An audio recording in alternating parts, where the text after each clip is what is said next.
The point of this video is to practice solving by factoring. And so we have a theorem that we are basing our math on. And this theorem says if a times b equals 0, then a equals 0 or b equals 0. So in a theorem, you have to meet the conditions of the if part. And so the two conditions that we have here, the first condition is it's a times b, so it has to be multiplied. And that is the point of factoring.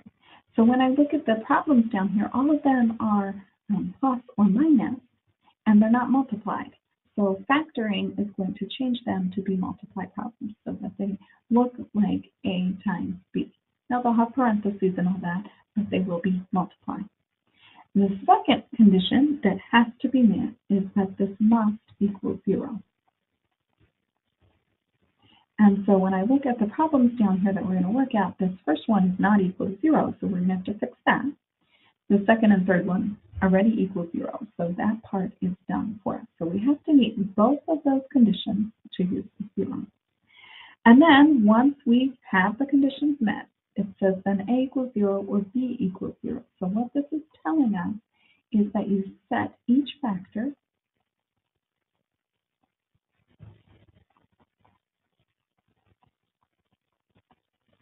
equal to 0 to solve. And so we'll put that into practice as we solve these. So for our first one, the first thing that I noticed is that it's not equal to 0. So in order to get it to equal 0, I'm going to subtract 14 from both sides. And that will give me x squared minus 5x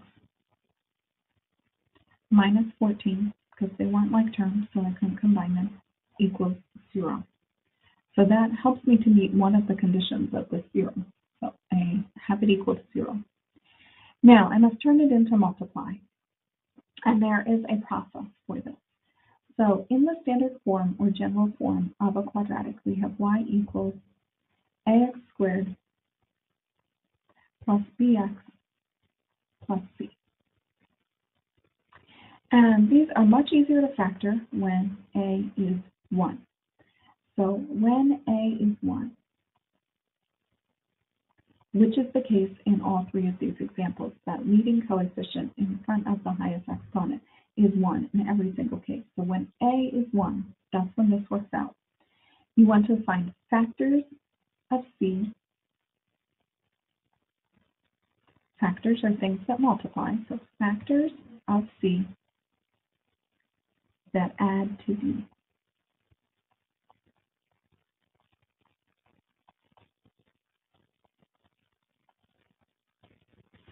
So in our example, I'm looking for factors of negative 14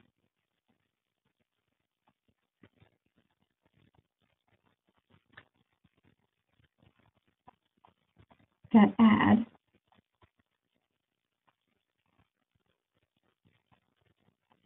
to negative 5. Well, when I think of 14, I immediately think of 2 times 7 because of memorizing my multiplication facts at one point in my life.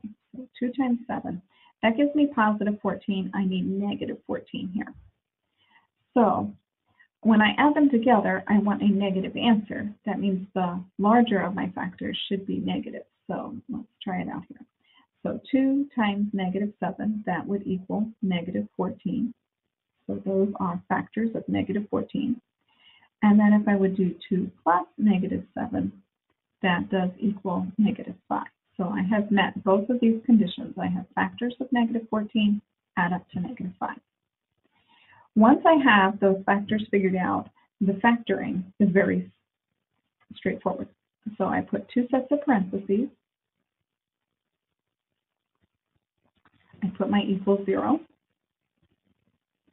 The first piece, the x squared, I am splitting that to be x times x, because I know something times itself will end up squared. So that's how I split that term. Now, the rest of these terms, the way that I split them is by my factors. So my 2 was positive, so I will put plus 2. My 7 was negative, so I will put minus 7. And so that is factored. Now, we're going to circle back to it, but we're going to finish the problem first. At this point, I have my A factor, which is this first one, times my B factor, which is the second one, equals to 0, which means I have met the conditions of the theorem. So then what I do is I set each factor equal to 0, because that's what the theorem says. It says set the A factor equal to 0, so I say x plus 2 equals 0. And then I say x minus 7 equals 0, because it also has the B factor equal to 0. And then I solve these very small math problems. So I'll subtract 2 on both sides, and that will give me x equals negative 2. And I'll add 7 to both sides, and that will give me x equals 7. So those are the two answers, or the two solutions, and I solved it by factoring. Now I do want to circle back to one more piece. So that one more piece is how would I check if my factoring is correctly done? And so we can use the FOIL process to check. So we can use FOIL is that acronym that helps us to multiply two binomials. So first, outside, inside, last. So if I multiply the first ones together, I get x squared. If I multiply the outside ones together, I get minus 7x. Multiply the inside ones together, I get plus 2x. Multiply the last ones together, and I get negative 14. I combine like terms here in the middle, and so I get x squared minus 5x minus 14. And that is exactly the trinomial that I tried to factor. And so FOIL can be used to check if your factors work. However, if you satisfy the conditions that you use factors of the last number that add up to the middle number, you will have factors that work.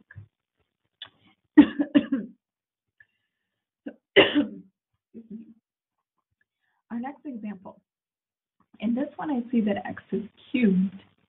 And that is a challenge because my factoring method was for problems where x is squared. I also see that there's an x in every single term. So x in the first, second, and last term. So what I'm going to do is the reverse of the distributive property. I'm going to pull an x to the front. Doing that decreases the exponents every place by 1. So this is the x squared plus 7x plus 12 equals 0.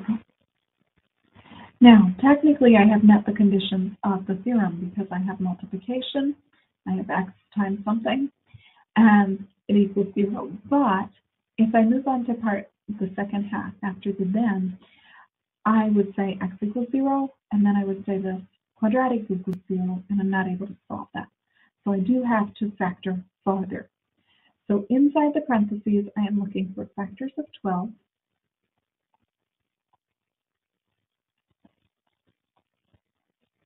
that add to 7.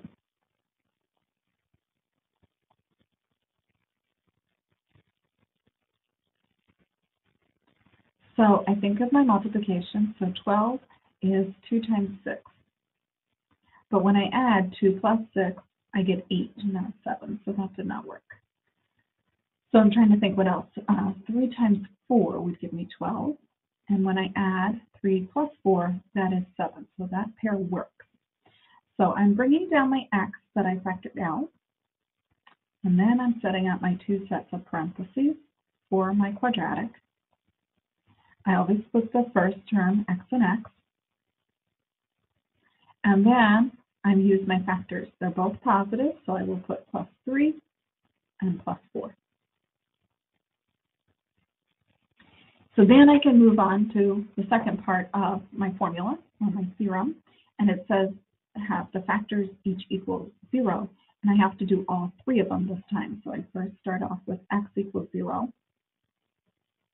and then I do x plus 3 equals 0,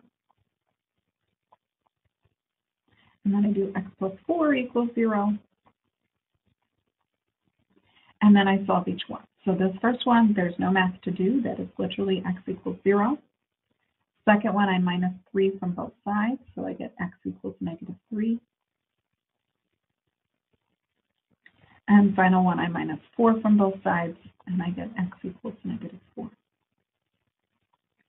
And this time I do have 3 answers, and the reason why I have 3 answers is because I started off with exponent of 3, and just how quadratics had 2 answers because their exponent was 2, cubics will have 3 answers because their exponent is 3.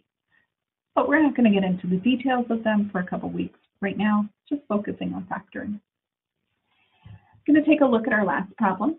Our last problem looks a little bit different because it does not have a middle term, it does not have an x term. So I'm going to rewrite it by putting in a 0x. And I do that so that I can see it as a true quadratic where it has the x squared term, the x term, and the constant term all lined up. So then I am looking for factors of negative 81.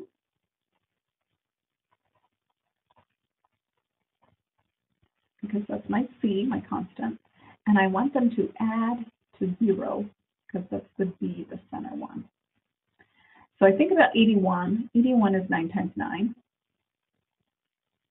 But I want negative 81, so one of these has to be negative. So if I do negative 9 times 9, those would add up to 0. So that works. So I make my 2 sets of parentheses equals 0. And I put in my x, putting that x times x. And I put those numbers in with their signs, so minus 9, plus 9, and it's factored. And then I just have to go the extra step to solve. So x minus 9 equals 0. Add 9 to both sides there, x will equal 9. And x plus 9 equals 0. Subtract 9 from both sides, x will equal negative 9. So 2 answers exactly like we talked about. We're going to do one more in this video.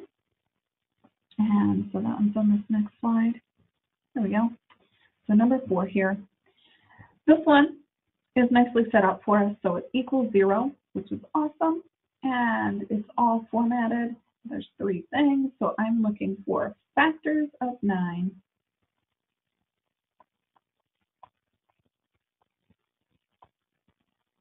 that add to 6.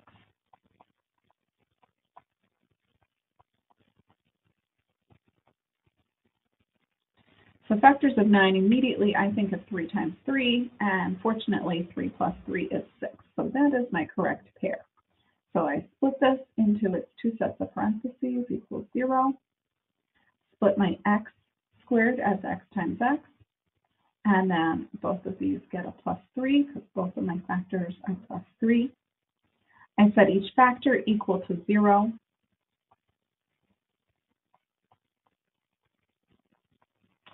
And I solve. And so this first one gives me x equals negative 3. And the second one gives me x equals negative 3. And they match. And so I have what is called a double root. And this double root idea is a way of explaining that we know there has to be 2 solutions, but in this case, both solutions match. If I were to graph this, and so we had it equal to 0, we got this double root of negative 3. What actually is happening here is this is a parabola, and the very tip of the parabola hits the axis here, and since it hits right on the tip, we only have one intersection point. And so that's how we get a double root from factoring. It is the 2 solutions, and yet it is just really one solution at the same time. So I wanted to point that one out to you. There is another video doing numbers 5, 6, and 7, and so you can use that if you need help with